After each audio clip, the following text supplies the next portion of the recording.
কি হোক, আবু লাহাব ধ্বংস হয়ে যাক। এখন কথা হলো আবু লাহাব ধ্বংসের উদ্দেশ্য কি? আর আবু লাহাবের হস্ত নাই, ধ্বংস হওয়ার উদ্দেশ্য কি জানবেন নাকি আপনারা?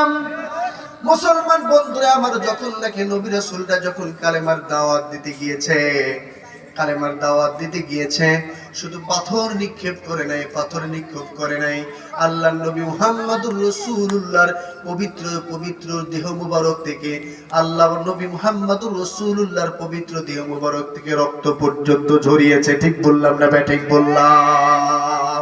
মুসলমান ভাইরা আমার, তাফসীরের কিতাবের ভিতরে লেখেন আল্লাহর নবী মুহাম্মদুর রাসূলুল্লাহ সাল্লাল্লাহু আলাইহি ওয়াসাল্লাম এর দেহ মুবারকের ভিতরে আল্লাহ পাক যে রক্ত দিয়েছে, যে ব্লাডটা দিয়েছে, এক বিন্দু ব্লাডের সমপরিমাণ, এক বিন্দু ব্লাডের কি পরিমাণ দাম? গোটা তামাম পৃথিবীর ভিতরে যা কিছু আছে সকল কিছুকে বিক্রি করে দেওয়ার পর যে পরিমাণ এটার মূল্য দাঁড়াবেন, এই মূল্য দিয়ে মুহাম্মদুর রাসূলুল্লাহর এক বিন্দু রক্ত যদি কেউ কিনতে চায়, দুনিয়ার কোন মানুষের এটা সম্ভব না। এমন দামি নবুর উম্মত আমাদেরকে আল্লাহ পাক কবুল আর মঞ্জুর করেছেন। ও দুনিয়ার মানুষ খুব ভালো করে বুঝবেন, আল্লাহর নবী মুহাম্মদুর রাসূলুল্লাহর রক্ত ঝরাইতে চেয়েছে।